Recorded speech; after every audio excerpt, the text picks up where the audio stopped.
Usul perdebatan hari ini adalah adakah rokok bermanfaat kepada masyarakat dan negara. Kita akan mulakan dengan pihak kerajaan diikuti oleh pihak pembangkang. So, speaker daripada pihak kerajaan boleh mula. Anda diberi masa 4 minit. Terima kasih kepada Yang di-Pertua Dewan, rakan-rakan seperjuangan di pihak kerajaan maupun rakan seperjuangan di pihak pembangkang. Assalamualaikum warahmatullahi wabarakatuh. Salam sejahtera dan salam bersidang. Tuan Yang di-Pertua Al-Hadi yang berhormat sekalian. Pada hari ini berkat keamanan dan keharmonian bawah pimpinan Dewan kembali bersidang untuk membahaskan satu usul yang begitu penting untuk dilaksanakan. Hadirin yang saya hormati sekalian, usul kita pada hari ini, rokok memberi manfaat kepada masyarakat dan negara. Sebelum saya mengulas dengan lebih lanjut tentang manfaat rokok kepada masyarakat dan negara, apakah definisi yang tepat bagi rokok? Definisi yang tepat yang telah saya dapat tentang apa itu rokok mengikut Kamus Dewan edisi keempat. Rokok ialah tembakau yang digulung dalam daun nipah. Seterusnya, setelah kita mengetahui tentang definisi rokok, kita kembali semula kepada usul kita pada hari ini, iaitu rokok memberi manfaat kepada masyarakat dan negara. Hadirin yang saya hormati sekalian, rokok dapat memberi manfaat kepada masyarakat dan negara melalui sektor ekonomi. Saya selaku Perdana Menteri menyokong pernyataan di atas disebabkan oleh asbab yang akan saya bentangkan sebentar sahaja lagi. Sebelum kita membahaskan tentang manfaat rokok terhadap ekonomi negara dengan lebih mendalam, kita perlu tahu terlebih dahulu apa itu duty excise. Berdasarkan Portal Rasmi Jabatan Kastam Diraja Malaysia, duty excise ialah cukai yang dikenakan ke atas barang-barang tertentu yang diimport ke Malaysia atau dikilang dalam Malaysia.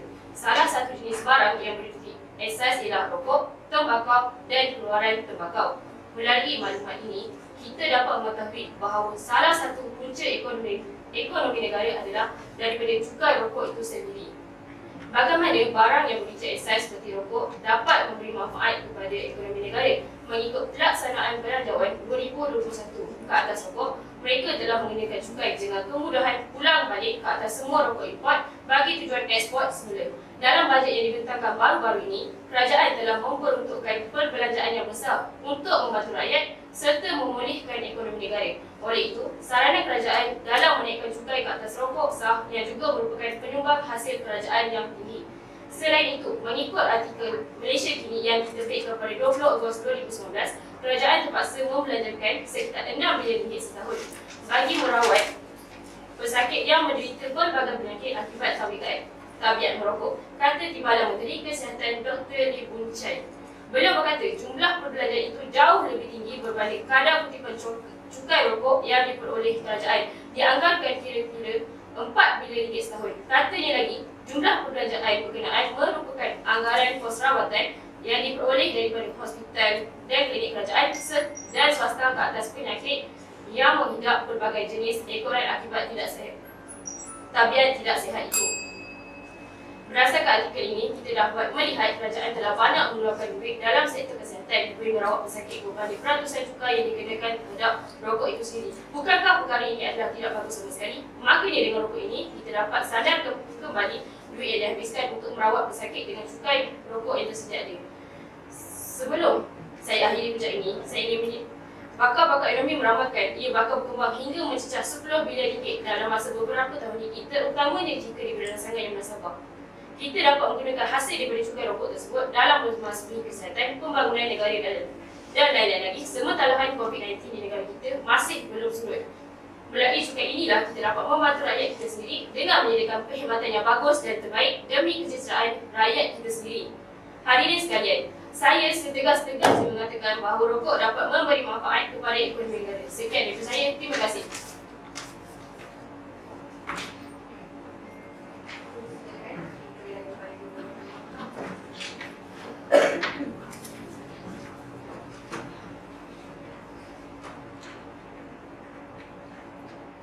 Assalamualaikum warahmatullahi wabarakatuh. Terima kasih Tuan Di-Pertua, perwakilan kerajaan, perwakilan pembangkang, seterusnya warga-warga Dewan yang saya hormati sekalian.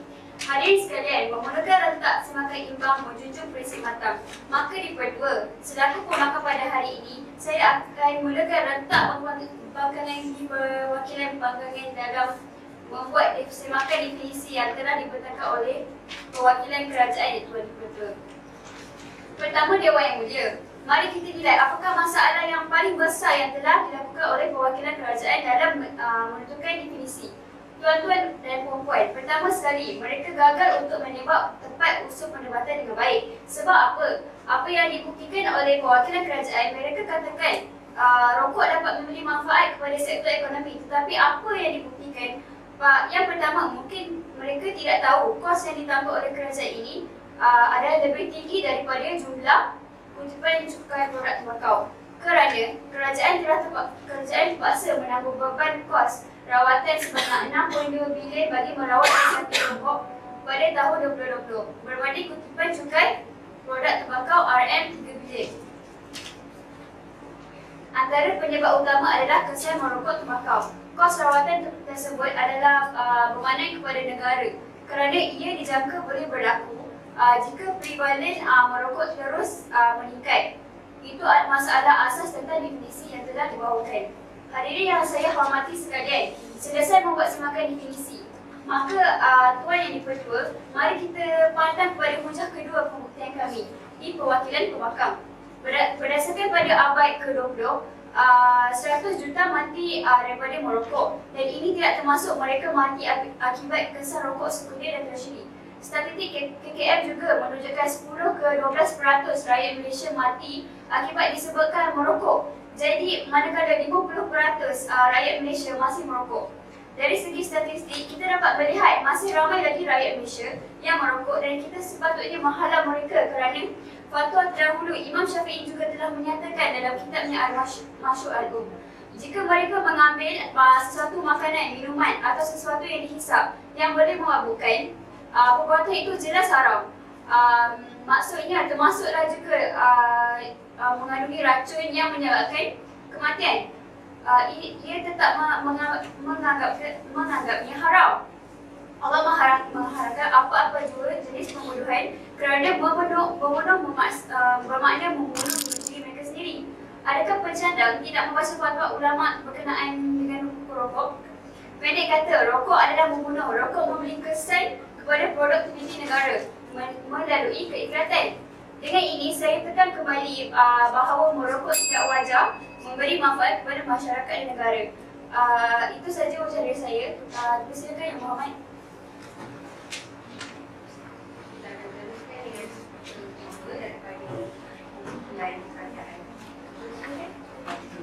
Terima kasih saya ucapkan kepada Puan Hakim, Barisan Kerajaan, Perwakilan Pembangkang dan ahli-ahli dan berhormat sedang bahas sekalian. Pertama sekali, saya mahu menolak usul yang diberikan oleh Ketua Pembangkang sebentar tadi di mana mereka mengatakan kami gagal membawa usul perdebatan yang baik kerana rokok dapat memberi manfaat kepada sektor ekonomi. Di sini saya mahu menegaskan bahawa saya menyokong 100% usul yang dibawa oleh Barisan Kerajaan sebentar tadi iaitu rokok sememangnya dapat memberikan manfaat kepada masyarakat dan negara serta menaikkan sektor ekonomi negara. Sebelum saya teruskan hujah pihak kerajaan, saya ingin membidas hujah Ketua Pembangkang terlebih dahulu. Rokok dapat menaikkan sektor ekonomi negara kerana pakar-pakar ekonomi dapat meramalkan ia bakal berkembang hingga mencecah 10 bilion ringgit dalam masa beberapa tahun lagi. Terutamanya jika ia diberikan rangsangan yang munasabah. Industri rokok akan berada di landasan yang betul jika ia diberi jika ia dapat dikawal selia melalui satu peraturan yang komprehensif. Jika mampu mencecah 10 bilion ringgit setahun, ia bukan sesuatu yang kecil. Dengan saiz perniagaan sebesar itu, ia mampu menjadi sumber hasil baharu kepada negara bagi menampung kemerosotan dalam industri lain ekoran pandemik COVID-19. Nampaknya, Ketua Pembangkang bagaikan meludah ke langit jatuh ke muka sendiri. Fakta rapuh pembangkang telah saya kesampingkan. Sidang Dewan yang dihormati sekalian, sekarang marilah kita menghayati hujah bernas pihak kerajaan yang kedua di bawah kata kunci, rokok boleh mengurangkan tekanan dalam jangka masa yang pendek. Yang kedua, rokok juga mampu mengurangkan tekanan dalam jangka masa yang pendek kerana nikotin yang terkandung dalam rokok akan masuk ke pembuluh darah, menuju ke otak dan melepaskan neurotransmitter yang disebut sebagai dopamin. Inilah yang menimbulkan perasaan nikmat yang sehinggakan dapat mengurangkan tekanan. Hujahan ini telah disokong dengan kajian yang telah dibawa oleh National Library of Medicine, di mana mereka melakukan kajian terhadap perokok-perokok dengan memberi tontonan imej yang berkaitan dengan emosi sebagai rangsangan tekanan. Kajian tersebut telah menunjukkan bahawa menghisap rokok dalam keadaan tekanan dapat memudahkan penurunan tahap rangsangan tekanan lebih cepat berbanding dengan yang tidak merokok. Dengan ini, kedua-dua tindak balas fisiologi dan psikologi daripada kajian ini telah memutuskan bahawa merokok memang melegakan tekanan. Hadirin sidang Dewan sekalian, kami barisan pencadang ingin menyeru seluruh ahli Dewan untuk menyokong usul kita pada hari ini. Sekian dengan hujah dari saya. Terima kasih.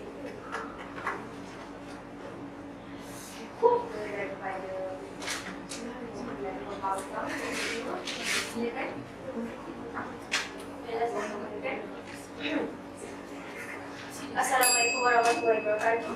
Puan yang ketua dan rakan pendebat sekalian, saya akan laksanakan tanggungjawab saya sebagai sekumpulan pembangkang untuk lintas hujah yang dinyatakan oleh pihak kerajaan. Saya bangga dengan kenyataan yang diberikan oleh pihak kerajaan. Ya, dengan adanya rokok akan berlakunya peningkatan pesakit rokok.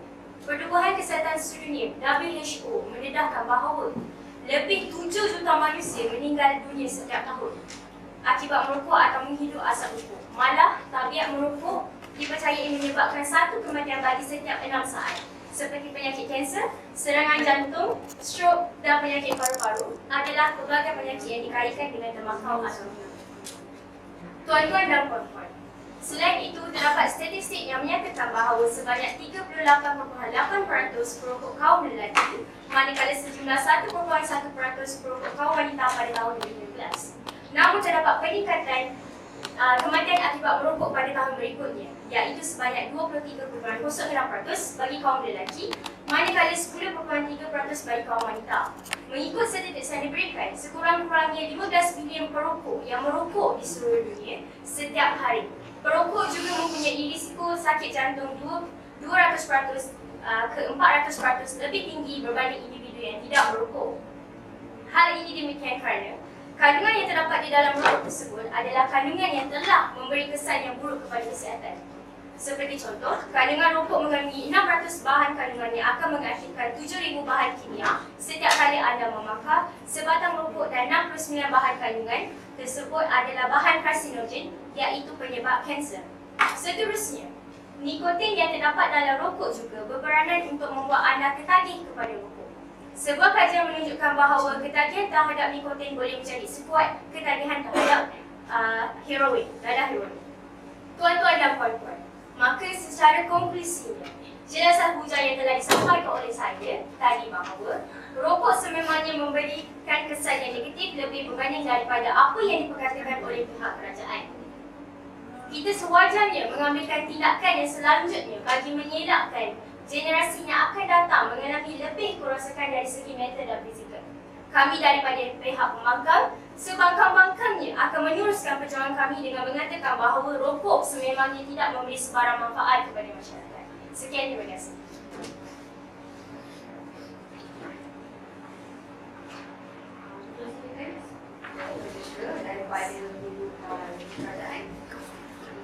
Terima kasih Tuan Hakim, Barisan Kerajaan, pembangkang ahli-ahli yang dimaksud. Wahai kawan-kawan, saya tak menafikan bahawa rokok mempunyai kesan negatif kepada masyarakat dari segi kesihatan jangka panjang. Tapi selepas bertahun-tahun generasi yang bergantung pada merokok untuk menghilangkan kesakitan dari dunia yang saya kejam ini, untuk dikriminalisasikan dan mengkritik merokok dan perokok hanya akan memberi kesan yang teruk kepada masyarakat dan ekonomi ini. Seperti mana yang dibincangkan oleh speaker utama, pihak kerajaan, rokok sudah dibuktikan dapat memberi manfaat kepada masyarakat dan negara-negara sektor. Cukai yang dikenakan atas rokok dapat menyumbang kepada kerajaan dan membantu negara kita sebagai negara yang membangun sama ada dalam infrastruktur untuk membantu masyarakat, sistem penjagaan kesihatan dan sistem pendidikan. Tuan-tuan dan puan-puan, bayangkan negara yang membangun di mana terdapat banyaknya kemudahan untuk orang awam, pengangkutan awam yang efisien, sistem penjagaan kesihatan yang terbaik dan sistem pendidikan yang bagus yang dapat membangunkan masyarakat dan negara dan melahirkan masyarakat yang berpendidikan dan maju. Dengan cukai kutipan berbaloi yang dilewati, semua dapat disalurkan kepada kerajaan untuk merealisasikan idea-idea ini. Seperti mana yang dibincangkan oleh speaker kedua pasukan saya, merokok juga telah terbukti dapat menggunakan tekanan dalam diri. Apabila hidup dalam sistem kapitalistik yang kejam ini, satu-satunya cara untuk melarikan diri secara sah dari kesihatan ini, kesakitan ini adalah merokok. Kualiti pekerja juga akan meningkat jika kita bebas tekanan dan tidak dapat dinafikan bahawa ini akan memberi kesan yang besar dan bagus kepada masyarakat dan negara. Oleh itu, merokok tidak semuanya buruk, rakan-rakan. Ia sepatutnya menjadi pilihan peribadi di dunia ini. Menghapuskan itu sudah tentu kejam kepada masyarakat dan tidak berguna kepada negara kita.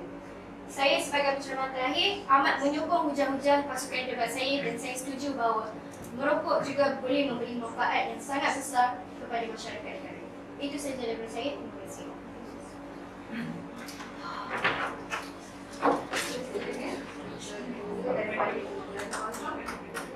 Assalamualaikum warahmatullahi wabarakatuh. Puan Yang di-Pertua, pihak kerajaan serta pihak pembangkang. Izinkan saya sebagai pembangkang ketiga untuk menyatakan 4 segmen utama, iaitu untuk membidas hujah Menteri ketiga, Perdana Menteri serta Menteri kedua di pihak kerajaan. Saya percaya kita perlu membidas hujah pihak kerajaan yang menyatakan pendapat mereka bahawa rokok memberikan kesan yang baik terhadap negara seharusnya membangunkan negara. Pengabaian terhadap kesan negatif rokok mampu memberikan impak yang lebih besar sekaligus mengakibatkan kesiksaan kepada generasi muda serta pengawalis negara. Tuan-tuan dan puan-puan, telah dinyatakan oleh Menteri kedua di pihak kerajaan mengenai impak rokok yang dikatakan mampu memberikan ketenangan kepada penggunanya pada jangka masa yang pendek. Lihatlah bahawa pihak kerajaan gagal untuk meneliti akan kesan tersebut. Hal ini akan menyebabkan masalah kesihatan yang lebih besar berbanding kebahagiaan sementara.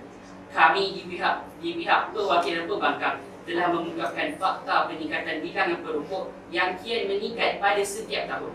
Tidak dapat dinafikan bahawa penyakit perokok ini sendiri mampu mengakibatkan individu mengalami masalah penyakit yang berbahaya seperti kanser dan penyakit jantung. Sudah terang lagi bersudut, bahan yang terdapat dalam kandungan rokok seperti nikotin itu sendiri mampu mengakibatkan ketagihan kepada perokok berbanding memberikan ketenangan di dalam diri individu.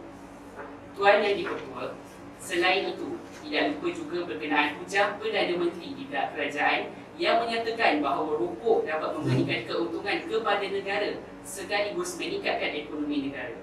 Namun demikian, tindakan yang diambil oleh pihak kerajaan adalah tidak rasional bagi pendapat kami. Sekaligus kami di perwakilan pembangkang telah menyatakan bahawa peruntukan yang digunakan oleh kerajaan adalah lebih tinggi berbanding hasil cukai yang diperoleh. Dapat dilihat bahawa usul peningkatan ekonomi tersebut adalah tidak relevan kerana ramalan peningkatan hasil kutipan tersebut tidak dapat diungkapkan dengan lebih jelas. Ini akan mengakibatkan kemelesetan ekonomi negara sekaligus merosakkan produktiviti ekonomi individu di Malaysia. Tuan-tuan dan puan-puan, oleh itu adalah lebih baik jika usul yang dibincangkan pada hari ini kita fikirkan semula. Adakah wajar bagi pihak kerajaan untuk membuat tindakan sedemikian? Kami sebagai perwakilan pembangkang dapat menyatakan bahawa lebih ramai rakyat Malaysia yang akan menjadi mangsa rokok. Kalau nak lihat daripada sudut positifnya sahaja, sudah tentu pihak kerajaan tidak bersedia untuk menghadapi masalah yang akan berlaku. Sekian daripada saya. Terima kasih.